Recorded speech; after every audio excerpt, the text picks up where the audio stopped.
Good afternoon, ladies and gentlemen. I'm Gabriele, CEO of Swayy. Swayy is the leading influencer booking, campaign and relationship management tool in the hospitality space. Good afternoon, my name is Benoit, Racle, and I have a pleasure to work for a very small boutique hotel company named Marriott International. I have a pleasure to lead one of the brands of Marriott, and this brand is actually born in Europe. But those 100 followers are very much really engaged with what you're saying, and they trust what you're saying. You're very credible, and they will take some form of action, whether it's even just clicking through to the website. That in itself is of huge value from a marketing spend and PR spend point of view. So don't always think that you have to have a huge following to become an influencer. The notion of generating content is something very, very important, because that could be digital, could be PR, could be in a different way, but how you get the right person to talk about your brand or your product, how you get the same value, how you share the same passions. Most people will be really the true ones being able to deliver. And at the end it generates in sales, but how you build the right network and the right people who will be talking on your behalf. One more thing, I think if you look at actually the stats, that 1 in 5 mobile minutes now is spent anywhere in the world is spent on Instagram and Facebook on a mobile.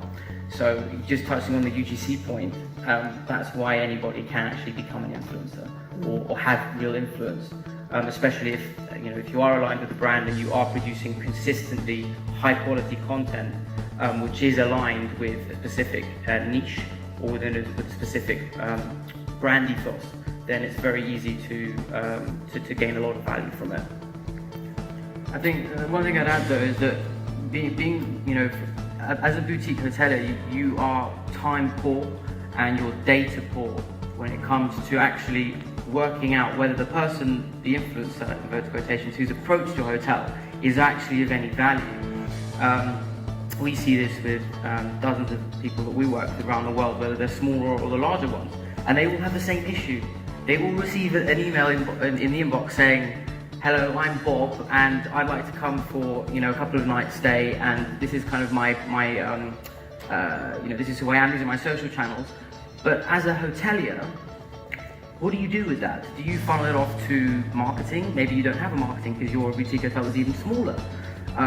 Is it the general manager's responsibility? Do you maybe put it onto revenue management because it's essentially under their remit to do room allocations for sponsor stays? So there's a big issue in terms of the way that the industry as a whole is reacting to and trying to adapt to this change in behaviour. So that's pretty much where why we exist and where we came from, is that actually from a hotel's point of view, they were struggling. The boutique hotel was struggling, and they didn't know how to weed out the wannabes, find the legitimate storytellers who could work with the hotel on a long-term basis and really align themselves with that brand and get the value from it, and then thereafter track the ROI. So track the earned media value, compare the CPM, which is the cost per 1,000 impressions, track the overall what's actually being delivered as a result of investing. What are you actually getting from that? So I think it's absolutely bang on that you do need to invest in the longer term relationship, and just trying to get a quick win doesn't help either side. I would just complement that, because now you said something very interesting. At the end, who is your final customers? You are all boutique hotel and you have one guest in mind. Who is your target audience? And you cannot be an hotel for everyone. So stick to who you are looking for, who you want to stay in your hotel, and based on that, it will help you also a lot to identify what is the right person to create content for your hotels, and able to take some decisions on quantitative or qualitative, but making sure it represents who you want to have the guests in your hotel. On that subject, David, could you tell us a bit about the process of how you match specific properties with specific influencers? I'm very happy to do that, but actually I just want to build off one more thing that was just said on that. I think it's very important that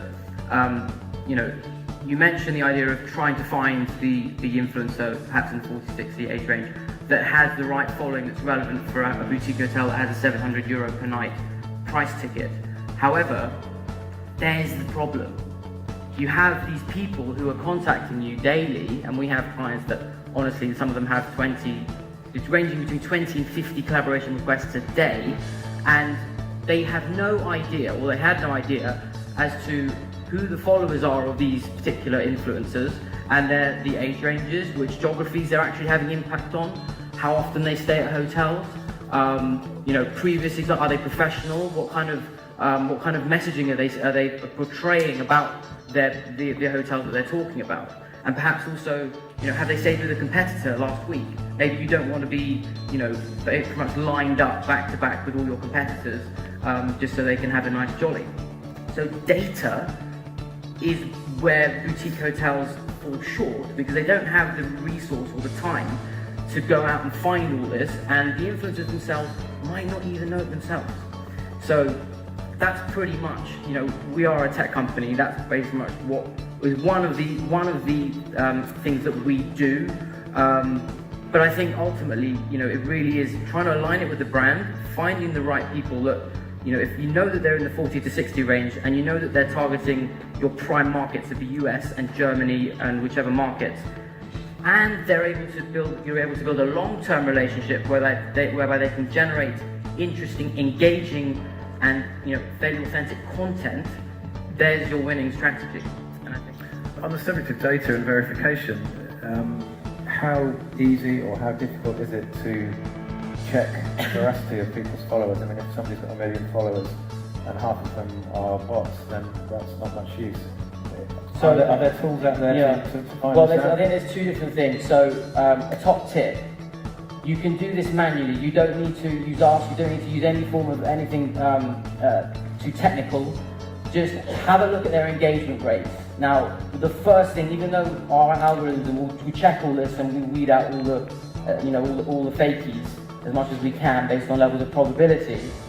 Just as a little takeaway from today, have a look at their engagement rate. If it's above 2%, you're much more likely to be onto a winner than a fakie. However, then have another little look down into their followers.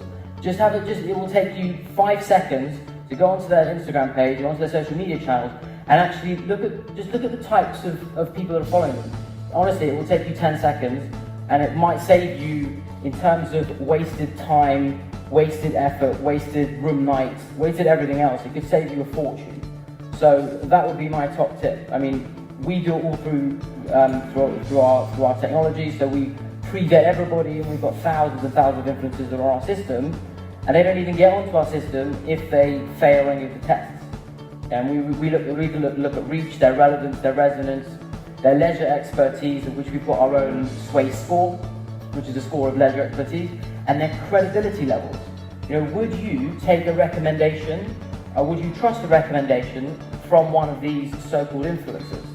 So if you're able to even if you just take a couple of those, just have a look at that 2%, that hopefully should help you out. And that's pretty much the kind of the way to manage this process on your own. But it might take a bit of time.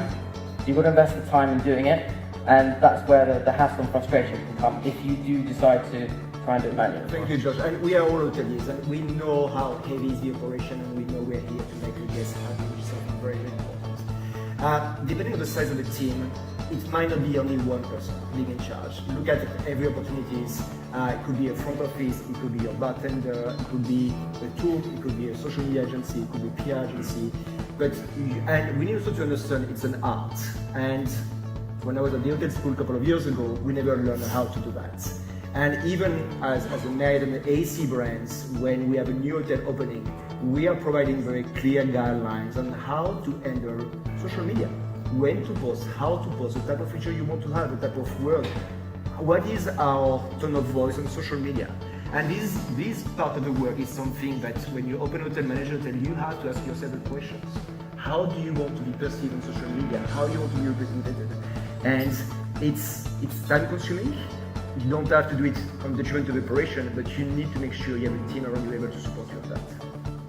But I think, George, just to add to that, you asked a quite direct question of, do we focus on one, or as boutique hoteliers, do we look at try and do all of them fairly accurately? And I think it's very clear. You've got to be focusing on one or two that you're really able to invest the time and able to really execute well. And I think, standalone, I mean, blog writing in general, there is of course a huge value from an SEO point of view, obviously for your Google ranking, but Instagram is the fastest growing social media site ever. They get 100 million users every 6 months. And ultimately, 97% now, well, apart from the fact that millennials are the largest consumer group now for hotels, in fact that was found out by Marriott, but the 97% of them actually share travel content on their social media channels, and actually Instagram is the place they focus on. So that's for boutique hotels obviously quite important and valuable. If you look at if you're looking at the stats, why is it that Instagram is so powerful now? And actually it puts the potential of the customer on the dreaming and the planning phase of the consumer purchase journey.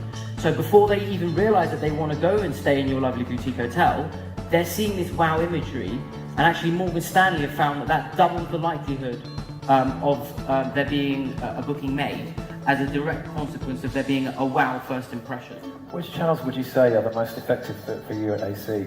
So AC is being so much design driven, we'll definitely go on Instagram. To your point, Instagram stories also now are just really big. Why we like Instagram? Because it's heavily designed. It's something that is very global. Everybody can perceive the notion of that. And to your point, everyone might have their own vision on what design is all about, but it's all about revealing the detail, the experience, and how you do that.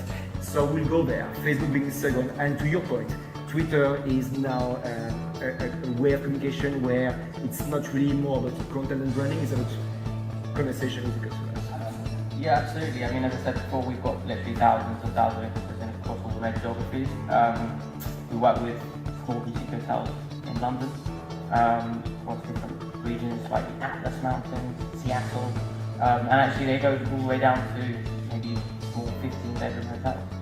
Yeah, and directly answer your question, if you follow what pretty much all the key things we've discussed today,